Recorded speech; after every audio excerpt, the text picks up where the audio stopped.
भरोसा उठता जा रहा है क्योंकि हम देख रहे हैं इतने पॉलिटिकली मोटिवेटेड जजमेंट्स आ रहे हैं, पॉलिटिकली मोटिवेटेड हैं, लीगली साउंड जजमेंट्स नहीं हैं ये, तो कोर्ट पर भरोसा कैसे नहीं हटेगा। हमें आए दिन बोल दिया जाता है कि आपका जो केस है ना उसका फ्यूचर पता चल जाता है कौन से जज के पास गया है वो। अगर केस जज जो है पहले नाम सुना जाता है फिर देखा जाता है अच्छा इस जज के पास है तो फिर ये जजमेंट आएगा, उस जज के पास है तो ये जजमेंट आएगा। क्यों प्रेडिक्शन हो जाती है क्योंकि जजेस का भी पता है कौन कितना पॉलिटिकली इन्फ्लुएंस्ड है, किसकी क्या धारा है, तो कैसे भरोसा नहीं उठेगा। आप जजों को कटघरे में खड़ी कर रही हैं तो उम्मीद है कि सीजीआई कल कुछ फैसला देंगे क्योंकि पहली सुनवाई होने जा रही है, सीबीआई सुप्रीम कोर्ट पहुंची है। देखिए कोर्ट से उम्मीद के बदले मेरी ज़्यादा उम्मीद लोगों से है। देखिए ये जो बेल इनको दे दी गई है, सस्पेंशन दे दिया गया है, इनको खुलेआम घूमने पे बोल दिया गया कि आप घूमो, तो उससे समाज में तो यही होने वाला है कि और कुलदीप सेंगर जो अभी शायद जेल में हो या अभी बनने वाले हैं या जो अभी हैं उनको और बढ़ावा ही मिल रहा है इस बात से कि हाँ ठीक है, जब तक हमारे पास पावर है, जब तक हमारी सरकार है, जब तक हमारा न्यायालय है, हम कुछ भी करें कुछ नहीं होने वाला है। हम कुछ भी करें हमारा कोई कुछ नहीं बिगाड़ सकता है। जो कि अभी कल भी एक खबर आई है मध्य प्रदेश से कि एक बीजेपी का नेता ही बोल रहे हैं कि हाँ मैं तो करूँगा, वो महिला बोल रही है मैं तुम्हारी वीडियो वायरल कर दूंगी, तब वो बोल रही है कि करो मेरा कोई कुछ नहीं बिगाड़ सकता। तो ये तो आए दिन हो रहा है और ये और बढ़ेगा, जिसकी सरकार को तो कोई परवाह नहीं है कि और बढ़े या कुछ भी हो महिलाओं के साथ। तो क्या आप उम्मीद लगती है आपको सुप्रीम कोर्ट कोई फैसला देगा इस पर? देखिए बात यहाँ पे ये है कि सुप्रीम कोर्ट तक बात पहुँची ही क्यों। सुप्रीम कोर्ट तक बात ये इस स्तर की बात, पॉक्सो का एक्ट है सर, पॉक्सो इतना संगीन जुर्म, पॉक्सो आया ही इसलिए था जिससे माइनर्स को और स्ट्रिंजेंट एक्ट में हम प्रोटेक्ट कर पाएं। पॉक्सो के एक्ट में ये दिल्ली हाई कोर्ट एक्ट को इतना रद्दी तरीके से पढ़ती है। पहली बात तो उस एक्ट की जो रीडिंग दिल्ली हाई कोर्ट ने करी है ना, अगर वो प्रेसिडेंट बाकी कोर्ट्स भी मानने लग गए और बाकी जगह अप्लाई होने लग गया तो इस देश के माइनर्स को तो बिल्कुल प्रोटेक्शन नहीं मिलने वाली है।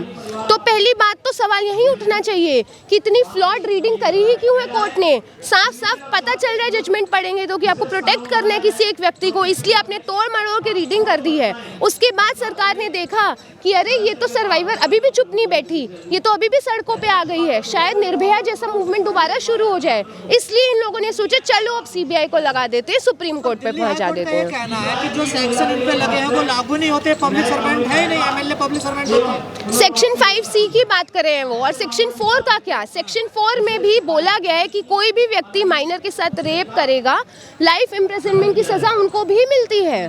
तो कोर्ट ने बहुत कन्वीनियंटली एक सेक्शन हटा दिया लेकिन दूसरा सबसे मेन सेक्शन को तो अप्लाई करा ही नहीं। तो कोर्ट बेवकूफ़ समझ रही है क्या जनता को कि वो अपनी मर्जी से सिर्फ वही पढ़े लिखे हैं, सिर्फ वो अपने तरीके से जजमेंट दे देंगे, कोई भी सेक्शन पढ़ लेंगे और बाकियों को कोई फर्क नहीं पड़ेगा। माइनर्स का क्या होगा? दिल्ली हाईकोर्ट के उन 2 जजेस ने जजमेंट तो दे दिया, कभी उन्होंने सोचा उस सर्वाइवर पे क्या बीतेगी, आगे आने वाले 5 साल के बच्चे, 6 साल की लड़कियां, उनके साथ क्या होगा जब रेप होगा? कुछ कोर्ट ने नहीं सोचा।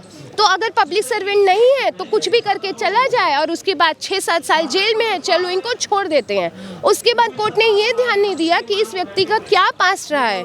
ये वो व्यक्ति है जो इतना पॉलिटिकली पावरफुल है, बाप को मरवा दिया सर्वाइवर के, कितने घर वालों को मौत के घाट उतार दिया। तो सर्वाइवर का क्या? वो सर्वाइवर से आप लोग भी मिले होंगे, कितनी धमकियां आई हैं इस बीच उनको, लेकिन फिर भी उनकी हिम्मत को दाद देनी पड़ेगी कि अभी तक वो टिकी हुई हैं, जमी हुई हैं।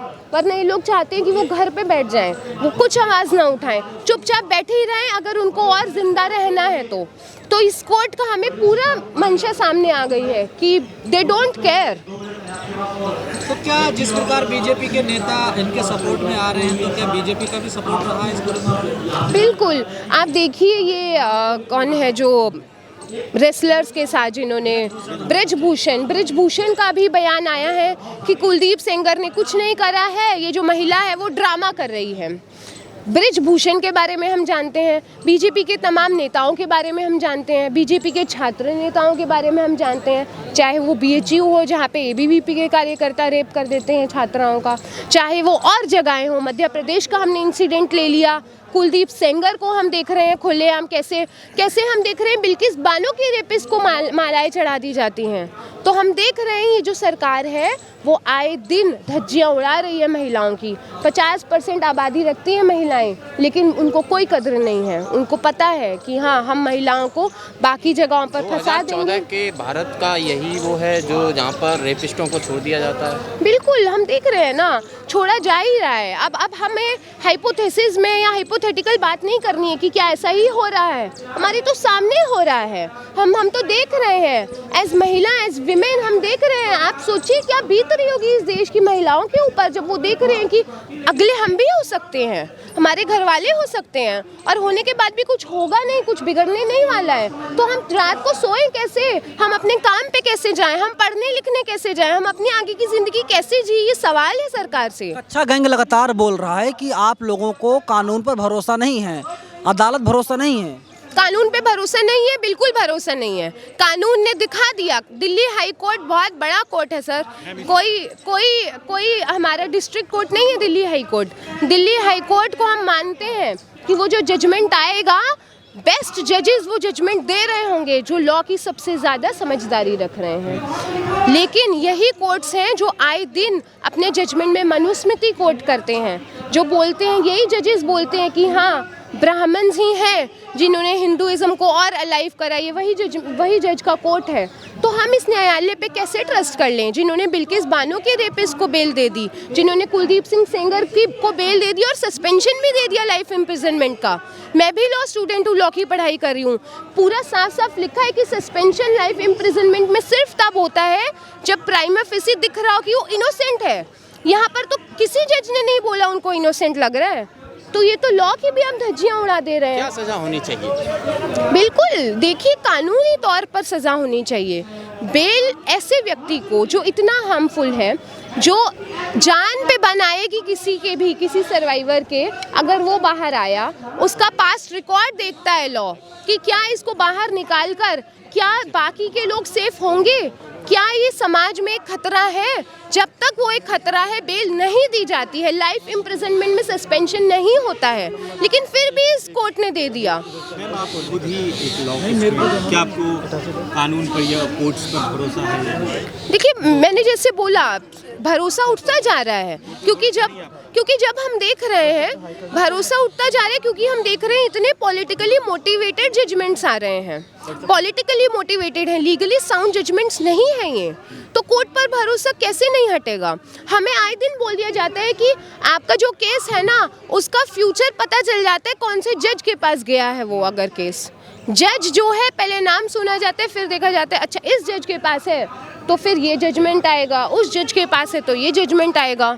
क्यों प्रेडिक्शन हो जाती है, क्योंकि जजेस का भी पता है कौन कितना पॉलिटिकली इन्फ्लुएंस्ड है, किसकी क्या धारा है, तो कैसे भरोसा नहीं उठेगा। आप जजों को कटघरे में खड़ी कर रही हैं, तो उम्मीद है कि सीजीआई कल कुछ फैसला देंगे, क्योंकि पहली सुनवाई होने जा रही है, सीबीआई सुप्रीम कोर्ट पहुंची है। देखिए, कोर्ट से उम्मीद के बदले मेरी ज़्यादा उम्मीद लोगों से है।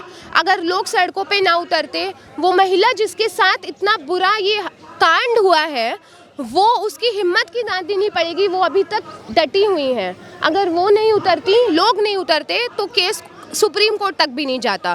तो सुप्रीम कोर्ट कोई बड़ा काम नहीं करेगा ये कुछ बेटर जजमेंट देकर। लोगों ने मदद करी है, उस महिला को दाद देनी होगी, और अगर लोग नहीं आते तो इस कोर्ट को कोई फ़र्क नहीं पड़ता।